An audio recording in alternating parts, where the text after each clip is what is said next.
Hello, everyone. Tonight we are venturing up a misty old mountain where the air tastes like rain and pine needles, and an ancient red mailbox waits under a crooked tree. Letters show up there decades late, sometimes a lifetime too late, but always just in time for the soul that needs them. Picture this: the gravel crunches under your boots, your jacket clings to you damp with fog, and somewhere up the trail, a forgotten story is curling inside an envelope. As always, you'll fall deeper and deeper into rest with each moment. Your eyelids will soften. Your thoughts will wander, slower and slower, until they stop needing you altogether. So before you get comfortable, take a moment to like the video and subscribe. But only if you really like what I do here. Tell me where you're listening from and what time it is there. Now, turn off the lights, maybe turn on the fan for some soothing noise, and let's embark on tonight's journey together. You start the climb after lunch, when the mist is thick enough to draw outlines around the trees, like someone's been tracing with soft charcoal. It's a sleepy kind of silence, the kind where every twig snap sounds polite, and every crow caw sounds like it's yawning. Your backpack is light, just snacks, a thermos of tea, and an old photo someone mailed to you without a return address. The locals called it Lost Ridge, though the map just labels it Unnamed Trail. There's no real road, just a snaking path of moss-covered stones that guide you through the woods like tired breadcrumbs. You're not hiking for exercise. Not exactly. You're following a feeling, one that started weeks ago when that photo fell out of your mailbox. No postage, just your name in handwriting that looked like it had been shaken loose from a dream. At the top of the first rise, you spot it. A red mailbox nailed to a gray pine tree. It shouldn't be here. It's rusted, but somehow solid, the kind of box that once stood proudly outside corner stores and railway offices. But now it sits here, alone and waiting. The flag is up. You glance around. Just trees, fog, the occasional polite bird watching from a branch. Slowly, you open the mailbox. Inside are letters. Real ones. Old ones. Their paper is soft and yellowed at the edges. The ink sometimes faded into a gentle blur. You pick one up. It's dated June 1972. Another one, October 1965. And another, addressed simply, "To you when you're ready." Okay, you mutter, sitting down on a flat stone. That's not spooky at all. You pick the letter that says "To you when you're ready," mostly because you're curious and slightly flattered. The envelope smells faintly like lavender and rain. When you slide your finger under the flap, it opens with a sigh, like it's waited a long time for this. Inside is a single sheet. The handwriting is looping and wide. Hello. I don't know who you are yet, but I know you made it here. That means it's time. There are stories in this mountain, some true, some not, but all of them belong to someone who waited. Be gentle, open what you must, and take nothing unless it asks to go. You blink, then you hear it, a whisper, quiet and musical, like wind brushing the strings of a violin. It's coming from inside the mailbox. You lean closer. "I never got to say goodbye," a voice murmurs. "I waited on the porch for 3 summers." You freeze, but only for a second. The voice fades. The mist curls around your ears like it's listening too. You reach back in. Another letter, older still, sealed with a wax stamp. The envelope is addressed to Mr. Edward Tallow, 1962, Old Creek Road.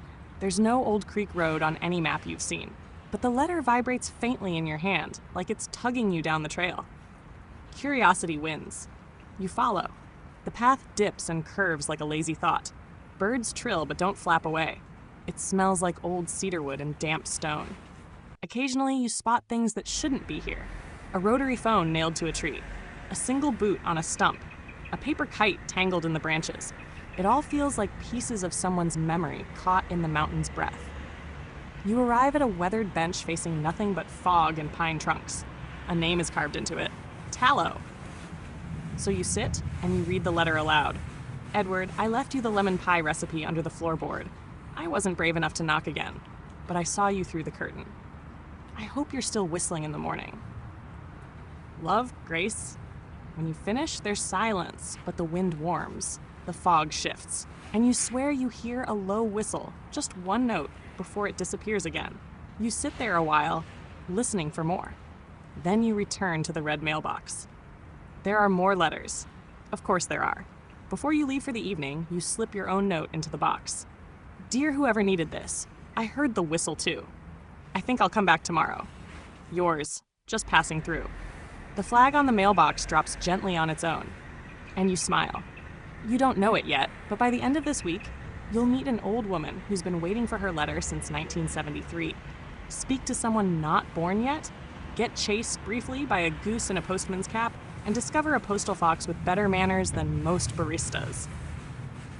But for tonight, you make your way back down the trail with soft footsteps and even softer thoughts, the scent of old ink on your fingers and fog in your hair. Waiting for continue. You wake early, tugged out of sleep by a feeling like someone just nudged your shoulder and whispered, "It's time." The morning mist is thicker today, soft as milk, and the trees drip rhythmically, plink, plink, plink, onto the roof of the cabin you rented at the bottom of the mountain. Your tea tastes sharper, the trail calls louder. You lace your boots without thinking. No map this time, just a thermos, a granola bar, and an ache in your chest that feels like it belongs to someone else. By the time you reach the red mailbox again, it's already waiting. The flag is up. Inside are 3 letters. 2 are addressed to names you don't know. The third says only, "Please read aloud." You sit cross-legged beside the tree, moss squishing softly under your legs. You open the letter, unfold the creased paper, and read, "June 3rd, 1962. My name is Dottie. I'm 16. And I think I'm in love with a boy who only ever looks up when it rains. His name is Frank, and he's got this way of talking like his thoughts are still catching up. I've written him a letter, but I couldn't send it. I couldn't even finish it. So if you're reading this, maybe you can." P.S. There's a glass jar behind the mailbox. I think the rest of the letter's in there. Maybe. You peer behind the tree, and sure enough, there's an old glass jar, cloudy with time and a bit of something that looks suspiciously like moss pudding.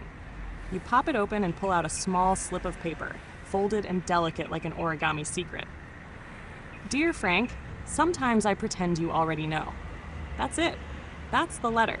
You fold it back carefully. The wind lifts around you like it's sighing in approval. Then you hear it, soft footsteps crunching along the trail. You turn, and out of the mist steps an old woman. She's wearing a coat the color of boiled beets and a scarf that looks knitted by someone with too much love and not enough skill. She eyes the mailbox. Then she eyes you. "Oh," she says. "You found it." You nod, unsure what it is. "The box," she explains, stepping closer. "I've been waiting for my letter since 1973. My husband, he never made it home from his last posting.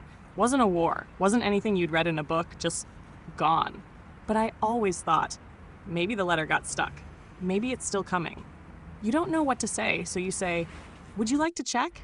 She hesitates. Her fingers hover near the mailbox like she's afraid it might bite. Eventually, she lifts the lid and gasps. Inside, on top of a bundle of much older envelopes, is a crisp, unopened letter sealed in military green.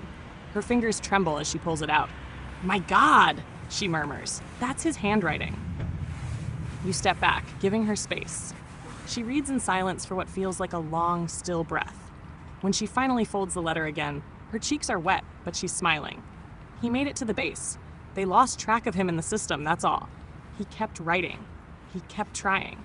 She turns to you, eyes bright through her tears. "He loved me longer than the war did." You smile too, blinking quickly. She squeezes your hand, warm, soft, real. Then she leaves down the trail, the letter tucked inside her coat like a piece of her heart returned. You stay for a while after she's gone. The mountain is quiet, like it's listening or waiting. Eventually, you reach into the mailbox again. Another letter sits inside now, addressed to no one, dated today. The paper is cool. The ink is still drying. If you're reading this, you're part of it now. Letters are looking for you. Some have waited 50 years, and some haven't been written yet. Don't be afraid if the next one whispers. Don't be surprised if it knows your name. The mountain remembers. Welcome. Your breath catches. You laugh nervously and say to the empty woods, "Okay, well, that's not terrifying at all." The wind ruffles your hair like it's agreeing sarcastically. You pack up the letters, not to take them. No, you remember the note. Take nothing unless it asks to go. But you do tuck Dottie's unfinished love note back into the jar and give it a small salute. As you leave, something catches your eye, a glint beneath the bench where you sat yesterday. You reach down and pull out a silver locket, cold as river stone. Inside, a tiny folded photo. 2 teenagers under an umbrella, grinning like fools. The back reads, Dottie plus Frank, 1962. Finally told him. He knew all along. You whisper, good for you, Dottie. And set the locket carefully on top of the jar. A small offering to the mountain. You walk down slower than yesterday, like your legs want to linger and your thoughts need time to stretch. As you descend, your phone buzzes. No service, obviously, but the screen says you have 1 new voicemail. Strange. You play it. Static crackles, then a voice, quiet, curious. Hello? Is this the one who reads the letters? If it is, I think you have mail. The voicemail ends. You laugh, once, out loud. It's either a prank or a very organized ghost. Either way, you know exactly where you'll be tomorrow morning. Waiting for continue. The 3rd morning, the sky yawns open in wide streaks of pale orange and sleepy gray. The mist is thinner today, but the air still hums with that peculiar buzz, like an old radio tuned slightly between stations. You dress quickly, tugging your hoodie over bed hair, and skip breakfast because something about this day feels different, like it's holding its breath. The trail greets you like an old friend, quiet, damp, still full of secrets. By now, the stones know your step. Even the birds seem less startled by your presence, chirping as if you're part of their routine. At the top, the mailbox waits. The flag is up again.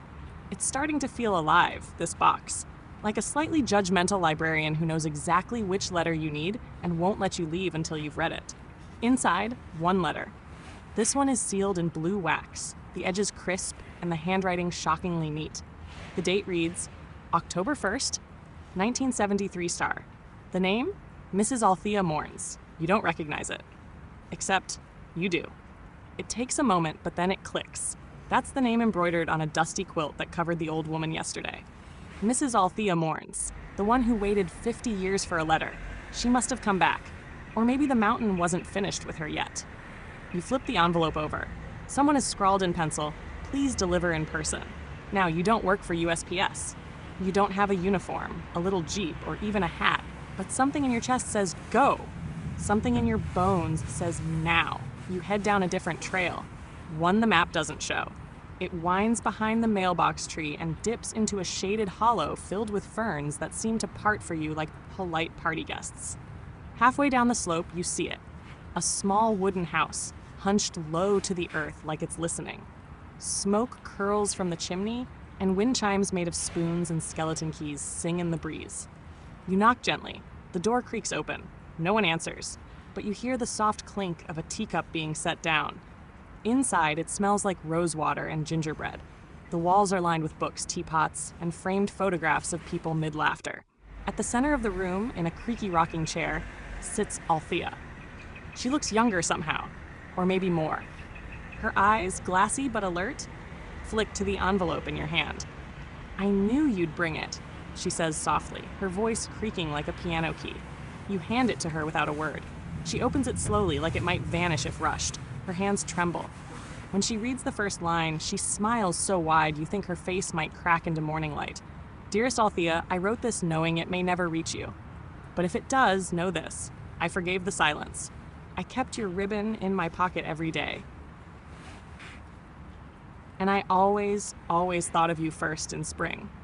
A single tear rolls down her cheek. She doesn't wipe it away. She folds the letter carefully, presses it to her chest, and says, that's all I needed. You sit with her for a while, sipping tea that tastes like cinnamon and childhood. You don't say much. Neither does she. It's the kind of silence that stitches people together. Eventually, she speaks again, just above a whisper. The mountain's always been strange, she says. Even when I was a girl, some places collect rain. Others collect stories. This one, it collects what was missed. You nod. Before you leave, she offers you something, a small silver bell on a string. Hang this by the mailbox, she says. When it rings, you'll know someone's ready to be found. You thank her. She hugs you like someone who's practiced saying goodbye. Back at the ridge, you hang the bell on a low branch beside the mailbox. It doesn't ring. Not yet, but the flag on the box is up again. Another letter waits. This one isn't old. It's sealed in bright green wax and smells faintly of detergent. The paper inside is smoother, fresher. The handwriting is precise but a little messy, like someone writing fast. To whoever finds this, I'm writing from 2081. I know, sounds fake, right? But if the mountain's working, this letter should land near you. I hope. My name is Lynn. You don't know me, but I know you. You're my great-grandparent. You drop the paper, then you pick it up again like it's hot. You read on. You loved books and coffee at exactly 7:12 a.m. You wore mismatched socks and blamed the laundry gnomes. You made up stories when the power went out and kept a notebook by the bed just in case a dream had something to say. That's how I know it's you. I just wanted to say thank you for being weird and gentle, for writing things down, for starting the mailbox trail. We still use it. In my time, we've added 2 more mail trees. The foxes help now. Anyway, no pressure. But if you want to write back, just stick the letter under the second bench. It'll find me. With love, Lynn. You reread it 3 times. Then a 4th, just to be sure. You don't know what's stranger, that the mountain delivers letters from the past, or that it apparently accepts intertemporal family fan mail. You laugh. It's the kind that ends in a small wheeze. Foxes help now? You say aloud. What? Are they unionized? The wind answers with a rustle that could very well be a giggle. You sit for a long while, watching the trees, wondering if somewhere in the fog, someone's future self is already writing you another letter. Eventually, you dig into your backpack and pull out a pen. You don't know what to say to someone who doesn't exist yet, but you'll think of something. Waiting for continue. The letter you write is simple at first. You start with, "Hi, Lynn," and then cross that out because it feels too normal. You try "Dear Lynn," which sounds like you're applying for a job in a future where foxes are mailmen. Eventually, you just go with, "To whoever finds this, I didn't know the world would get this weird, but I'm glad someone like you is out there. Thanks for reaching backward. I don't always feel like anyone's looking for me, much less someone from 2081. I'm not great at this, but I'm going to keep coming to the mailbox. And maybe I'll leave behind more than just granola bar wrappers and footprints." You fold the letter and slide it under the second bench like Lynn said. It vanishes. Not like poof, gone. But when you look away for a second to tie your shoelace, it's just no longer there. That night, you dream of red flags and silver bells.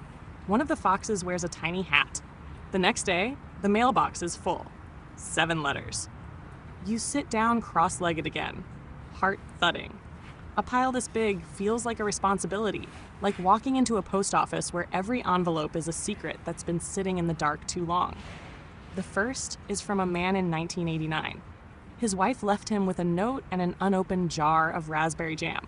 He writes about the silence that followed her departure, how even the birds outside their window got quieter. His letter ends with, "If you find this, tell Marlene I didn't eat the jam.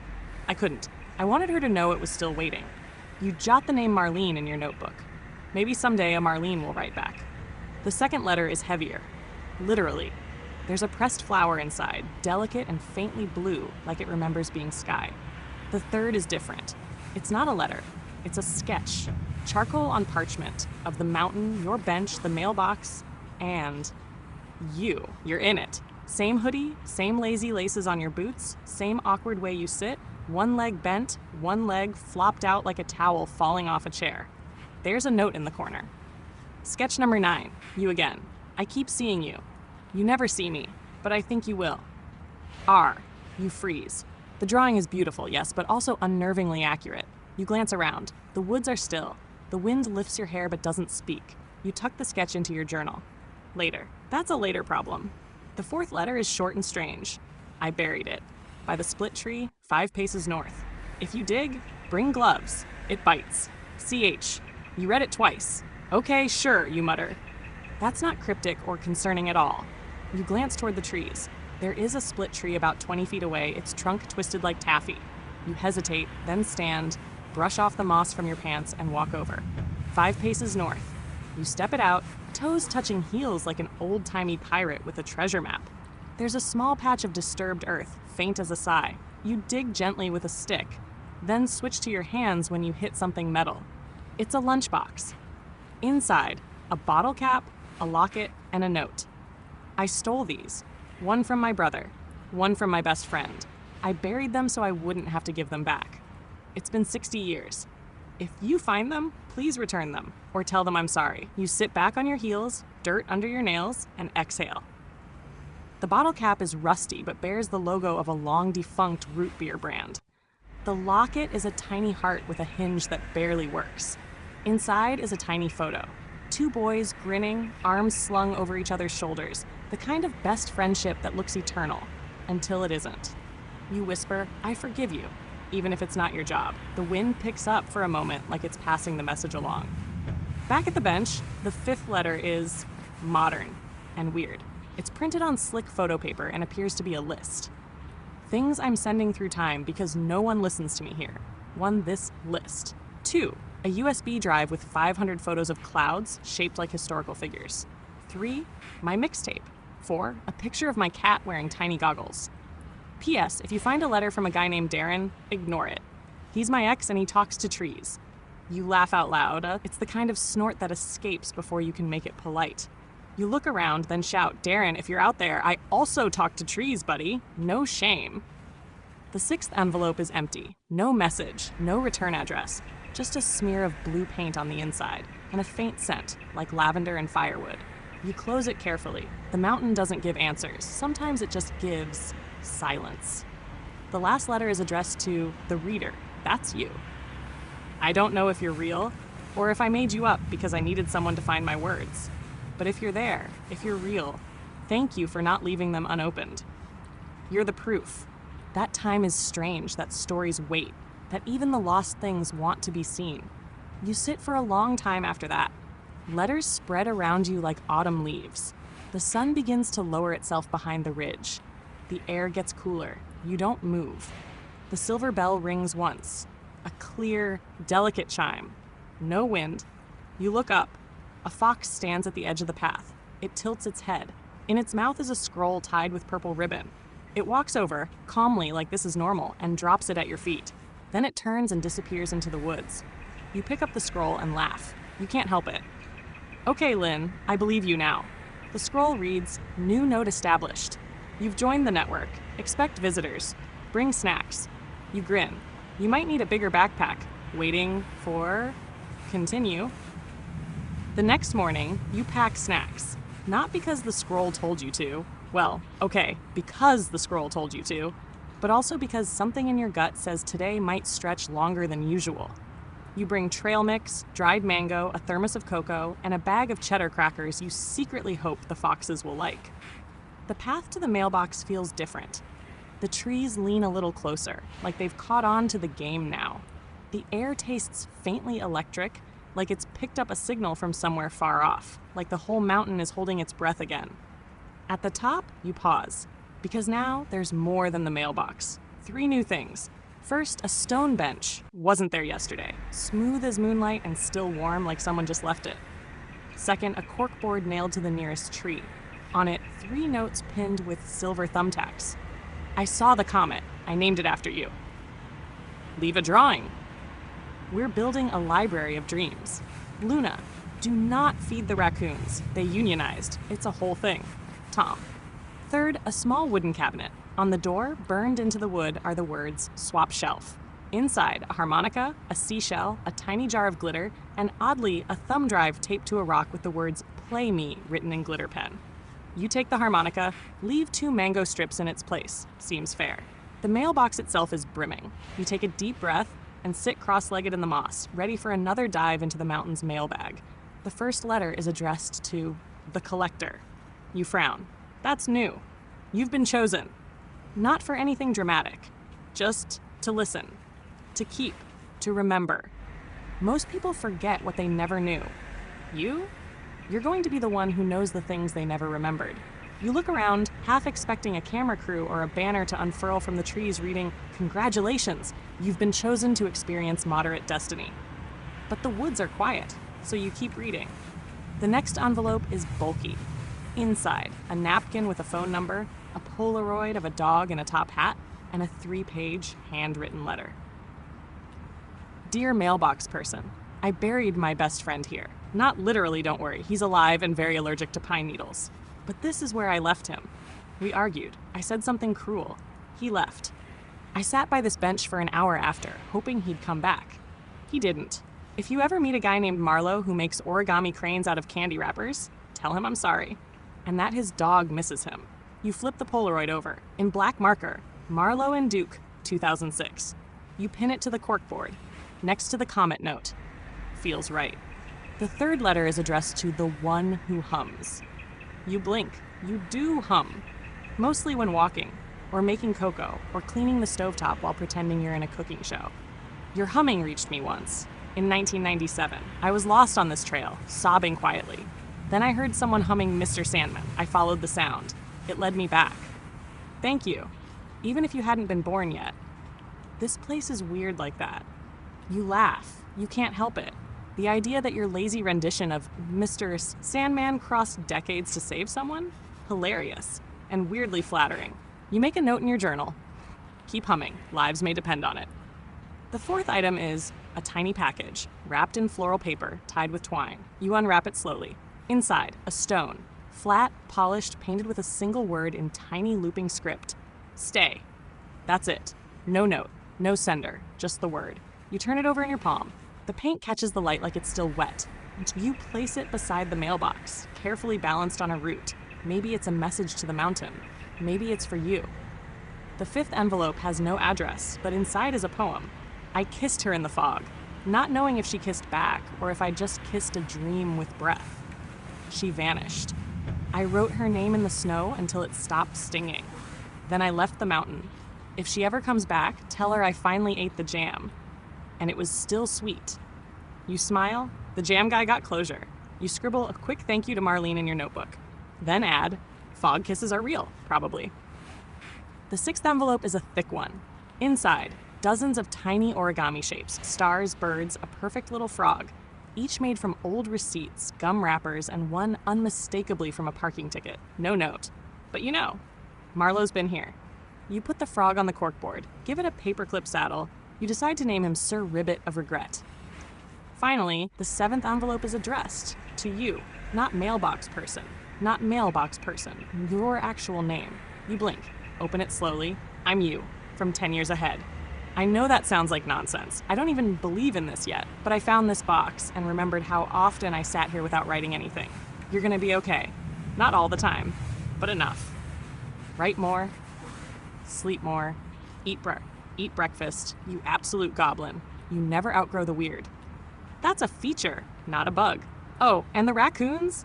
Don't negotiate with them. They'll take your snacks and your shoes. You sit back, heart pounding. Then slowly you start laughing. A deep, quiet, ridiculous laugh that bubbles up from your chest like root beer fizz. You needed that. You needed all of this. Before you leave, you hang a note of your own on the corkboard.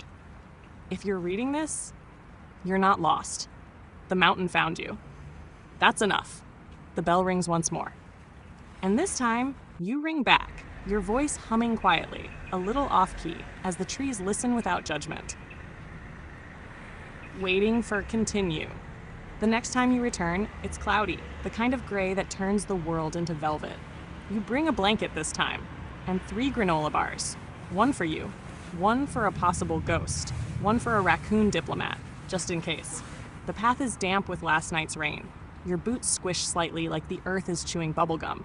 The mountain smells like wet stone and pine needles and distant, invisible things. At the summit, you pause. There's a kid sitting on the stone bench, about 10 years old, wearing a raincoat 4 sizes too big and holding a mug of something steaming. You blink. They look up and say, "You're late." You check your watch. You're not late. You're early. But you sit anyway. Are you waiting for a letter? You ask. The kid shrugs. Maybe, or maybe I'm the letter. You nod slowly, unsure if this is profound or nonsense. Possibly both. The mailbox is quieter today, just 3 letters. But the corkboard is packed. Dozens of new notes, sketches, postcards, and even a torn corner of a comic book with "Look under the bench" scrawled across it. You glance under. Someone left a paper airplane with glow-in-the-dark stars stuck to the wings. Inside, written in looping purple ink. If you find this, you're exactly where you need to be. Also, try the soup at the lodge, Thursdays only. You look over at the kid. Is there a lodge? They nod solemnly. Only if it's foggy, and you believe in soup. The first envelope is addressed to you who didn't give up. You swallow. I climbed this mountain after my dad died. I was looking for something he left. He used to say this place was magic, said time ran funny here, like a clock with hiccups. I thought he was joking, but now I'm writing this in 1974, and I think you're reading it in 2020 something? If you're holding this, I want you to know, he was right. I didn't find his message, but maybe you did. And that's enough for me. You pause. I did, you whisper. He left a carving in the post. Said, let the mountain keep your secrets. You pull out your journal and mark another thread. Father, 1974. Carving found. Closure? Maybe. The second letter is different. It's a form, a questionnaire. Temporal Visitor Survey. Please circle one response per question. 1. Have you encountered foxes and accessories? A. Yes. B. No.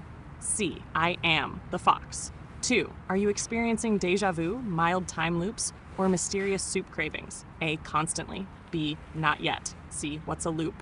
3. Would you recommend this experience to a friend? A. Yes. B. I already did. C. They're sitting next to me. 4. Anything you'd like to tell future travelers? You chuckle and scribble on the last line. Bring tea. Everything is better with tea. Me. You tuck the form back in the mailbox. Feels right. The third letter is heavy, literally and emotionally. You open it carefully.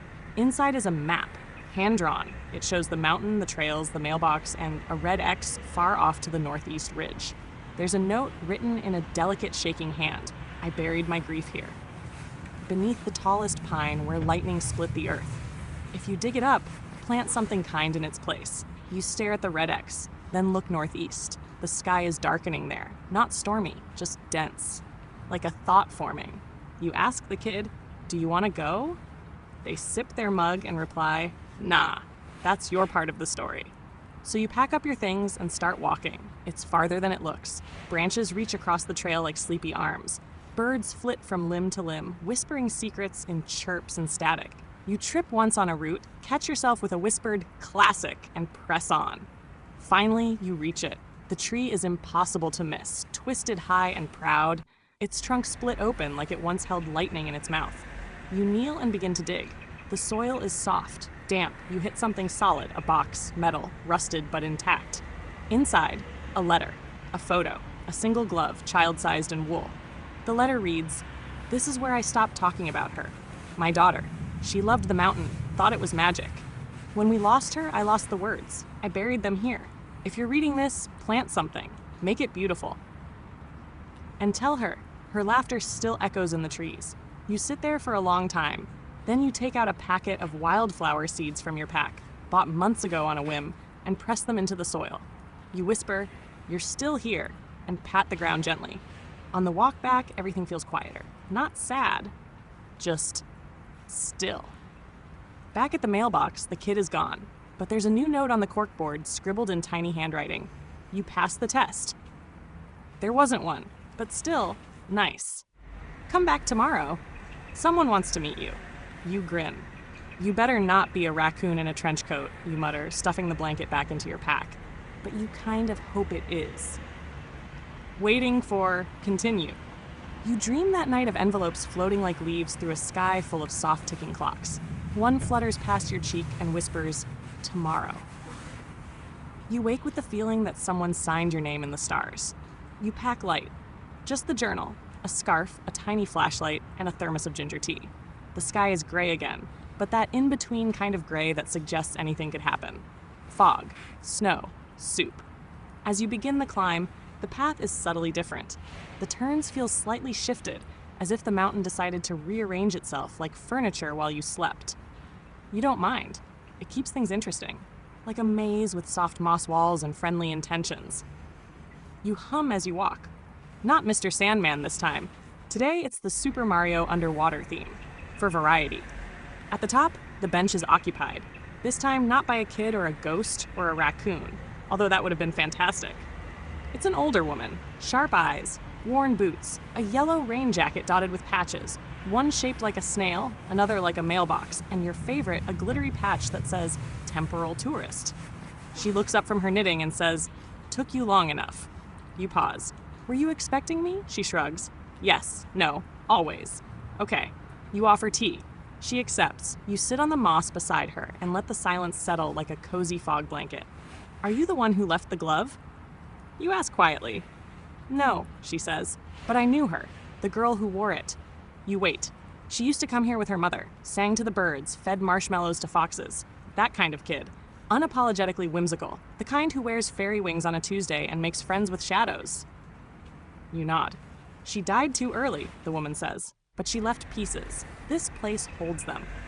You sip your tea. The woman continues knitting. The mailbox creaks open. Inside, only 2 items. One is a scroll. The other is a long, thin envelope marked with a wax seal shaped like a mountain. You open the scroll first. It reads, Final notice, delivery attempt failed, time conflict. Message rerouted. Message rerouted. The tree is the moon. Instructions. Bring music. Arrival time, whenever it feels right. You glance at the woman. Is that a place? She nods toward the east. Take the ridge trail. Look for the tree shaped like a question mark. Of course it is. You pocket the scroll and open the envelope. Inside is a single sheet, yellowed and creased, with a child's handwriting. Dear whoever finds this, I'm hiding because I'm scared. Grown-ups always say, time heals everything, but I think time just forgets things. I don't want to be forgotten. If you find me, can you remember me? Even just a little bit? M. You exhale slowly. M. The woman stands. Go. Wait, you say. Aren't you coming? I've already been, she says, giving you a small smile. Besides, I have socks to finish. You salute her with your thermos and head east. The ridge trail is quiet, the kind of quiet that hums in your ears. You keep humming, switching to the Legend of Zelda lullaby this time. Seems fitting. Eventually, you find the tree. It does look like a question mark. Its trunk curves into a perfect curl like it's shrugging at the moon. There's no mailbox, no bench, but there's a stone, and on it, a music box. Hand cranked, you sit cross-legged. Turn the crank. A soft tune spills out. Tinny, delicate, familiar in a way that makes your eyes sting. A few notes in, you realize it's Twinkle Twinkle Little Star. You smile, then notice a carving in the tree's bark. M was here. She liked the stars. Don't forget her. You place the yellowed letter at the base of the tree. Add a wildflower from your pocket, a scrap of ribbon. Then you whisper, we remember. A breeze rustles the branches. Something soft brushes your shoulder, featherlight. You look up, but there's nothing, except the music still playing. On the way back, the sky finally breaks open, not with rain, just light. Golden, dappled, filtered through fog. The mountain glows like an old photo left in the sun. Back at the summit, the knitting woman is gone, but there's a fresh note pinned to the corkboard. You did it. You carried the letter. That's enough. There's also a small box tucked under the bench. Inside, a badge. Embroidered, hand-stitched. It reads, Official Memory Keeper, Sleepy Mountain Division. You put it in your journal. You don't need it for proof, but it feels nice to have. Before you leave, you write one last letter. To the next person, you're not here by mistake. There are stories waiting for you. Some will break your heart open like ripe fruit. Some will make you laugh so hard you snort tea out your nose. Take your time. Leave something behind. And if you meet a raccoon in a tiny vest, tell him I still want my granola bar back. With love, you pin it to the board and hum all the way down the trail. Waiting for continue. The mountain doesn't miss you, but it definitely remembers you. When you return, the fog lifts just for a moment to reveal a trail you hadn't noticed before. It curls like a ribbon to the left of the usual path, narrow and shy, framed by low-hanging branches. There's a tiny wooden sign pointing toward it with a single word carved into it. Whisper. You grin, because obviously, you're going to take it. The air smells different here. Still pine and soil, but something else too. Cinnamon? Fresh ink? The trail is so quiet, your footsteps feel like minor crimes. You whisper sorry every time you step on a stick. It's not long before you see it. A mailbox. Not the mailbox. This one is smaller. Blue. Perched atop a short post like it's crouching. There's a doorbell next to it. Yes, a literal doorbell. On a mailbox. You press it. The mailbox dings back in a melody you recognize as Take On Me by AThe. You laugh. Just a little. Inside are 2 envelopes, a key, and a note written on a coffee filter. The note says, if you're reading this, you're curious. Good. Curiosity is how stories survive. Use the key. Open the hatch. Sit quietly. Also, squirrels are not librarians. Stop asking them for bookmarks. You check the base of the post, and sure enough, there's a hidden latch. You unlock it. It swings open to reveal stairs, wooden, narrow, leading down into the ground. You hesitate for 2 full heartbeats. Then descend. It smells like paper and cedar and secrets. At the bottom, a tiny underground library. No bigger than your living room, maybe smaller, lit by strings of warm fairy lights. Shelves crammed with notebooks, scrolls, letters, postcards. There's a kettle, a mismatched teacup, and a single cushioned chair. Someone's been here. There's even a stack of slippers, labeled, "Choose your mood."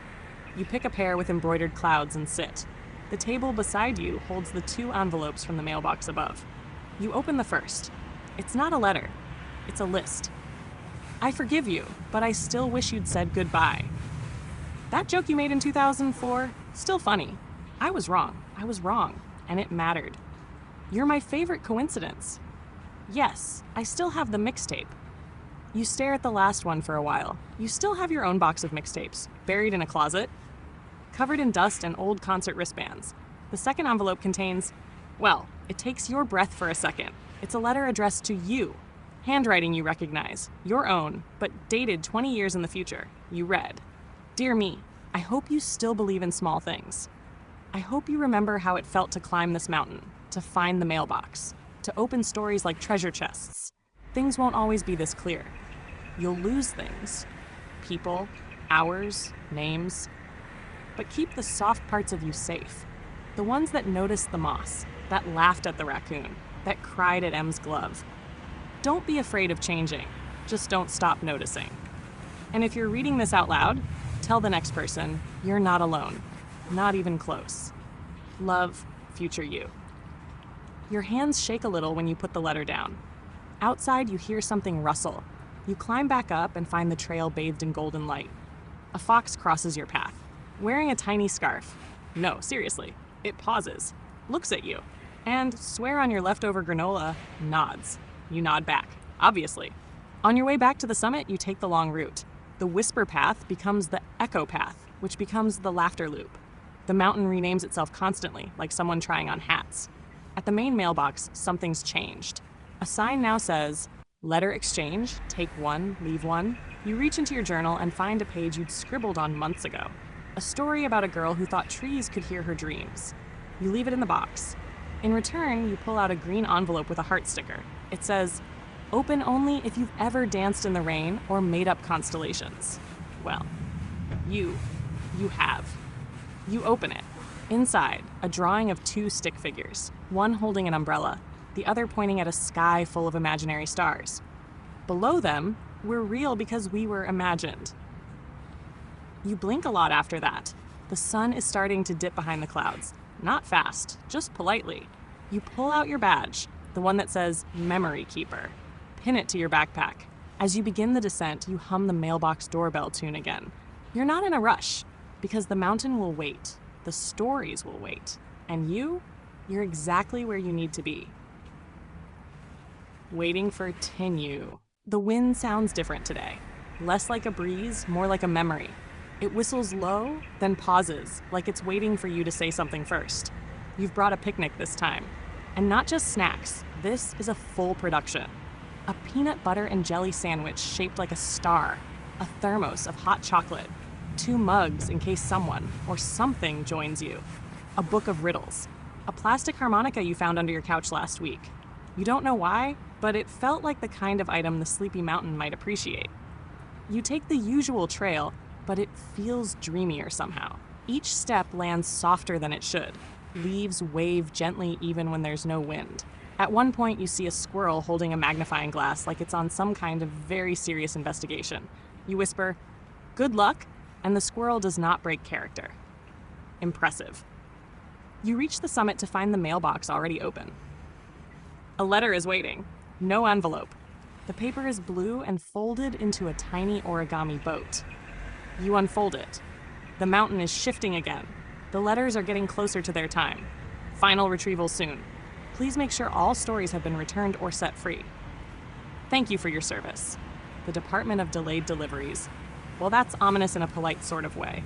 You finish your hot chocolate and make a list. Things I've returned?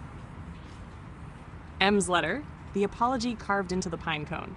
The mixtape memory, my own future letter, still in my pocket but emotionally processed. Things still missing. The glove's other half. The truth about the raccoon. Whatever the harmonica wants. You blow into the harmonica once. It sounds like a tiny sneeze. You try again gently. This time, it hums out a note that echoes down the hill like a skipping stone. Then, no kidding, you hear another note respond. Higher. Softer. You play 3 notes. The mountain plays back 2. You pause. Is this a duet? The mailbox wobbles slightly. You'd swear it giggles. So you keep playing. The notes blend with the wind, with the rustling leaves. With a low rumble you realize is not thunder, but a slow roll of laughter. Old and warm and full of affection. Then a door opens. Not the mailbox. Not a hatch. A literal door, right into the side of the summit, hidden behind what you thought was just rock and ivy. It creaks open to reveal a room? No, a post office. It's dimly lit and full of pigeonholes. Stacks of letters, color-coded and time-stamped with decades like 1972 too soon and 1998 just right. There's an entire wall labeled Still Deciding. You step inside and your footsteps echo like library whispers. There's a bell on the counter and a sign that reads, Ring for closure. So you do. A drawer slides open. Inside is a single letter addressed to you, finally. You open it with care. It's okay to forget some things. That doesn't mean they're lost. This mountain holds them until you're ready again. You don't have to carry it all at once. You came here tired, you'll leave full. Take your time on the way down. Look back often. Some memories need a second glance before they stick. Signed. Someone who knows you press the letter to your chest. Then place it in a slot marked Returned with Love. On the wall, a tiny screen flickers to life. You watch a memory, not yours, not really, play out in soft colors. A kid dancing with a dog in the snow. A grandmother tying her scarf around a tree branch. A teenager writing a letter, burning it, and laughing as the smoke curls into a heart. When the screen fades, you see your own face reflected back. You're smiling. A gentle chime sounds. Above the counter, the words, "You're done for now," appear in glowing script. You walk back out into the sunlight. The harmonica feels warm in your hand. The wind smells like cinnamon again. Back at the bench, a final envelope has arrived. You open it slowly. It's a blank page, except for a single sentence in the middle. What story will you write next? You don't answer yet. You just sit, and for the first time in a long time, you feel no rush to do anything at all. You exist, you breathe, and the mountain exhales with you. Waiting for continue. You stay on the summit long after the sun has started its slow descent, painting the sky in pinks and oranges that seem too delicate to be real. The air cools around you, and the mountain hums softly, as if it's settling down for its own bedtime story. You realize this is your last visit for a while. The mountain has folded its secrets into you, like a secret map tattooed on your heart. You unpack your journal and write, "The mountain isn't just a place. It's a feeling. A promise that stories, no matter how late, always find their way home. And maybe, just maybe, so do we." You watch a cloud drift by, shaped like a letter, then another like an envelope, and finally one that looks suspiciously like a raccoon wearing a tiny vest. You chuckle softly, remembering the granola bar. You lean back against the mossy bench, pulling your scarf tight against the chill. Your fingers trace the badge pinned to your jacket, the memory keeper's insignia. You can almost hear it whispering encouragement. The mountain begins to darken gently, but the stars peek out one by one, shimmering with familiar constellations that you swear look like letters and envelopes dancing across the sky. Your eyelids grow heavy. Your breath slows to a calm rhythm, matching the pulse of the mountain beneath you. You think about M, the knitting woman, the little mailbox, and all the stories that made their way through time to meet you here. There's comfort in knowing that even delayed letters find readers, that memories don't vanish, they just wait patiently for their moment. You feel a soft breeze brush your cheek, carrying with it the scent of pine, cinnamon, and something sweet, maybe the remnants of that hot chocolate. You smile and close your eyes, the mountain's lullaby wrapping around you like a warm blanket. Before sleep carries you away, you whisper, "Thank you, sleepy mountain." And somewhere deep in the woods, you imagine a raccoon tipping its tiny vest and saying, "You're welcome, but I still want that granola bar." Your last thoughts melt into dreams filled with twinkling letters and gentle echoes. Sleep finds you, deep and steady. You are home. The night stretches out around you like soft velvet, slow and endless. The mountain stories settle gently in your mind, each one a quiet flame burning softly in the dark. Breathe in, breathe out. Let the calm seep into every corner of your being. There is nowhere else you need to be, nothing else you need to do. Just this moment, wrapped in the warmth of a story that waits patiently just like you. Good night, dear listener. Rest well. You're safe here. And the mountain will be here when you wake, whispering its stories once more. Good night. End of script. Good night.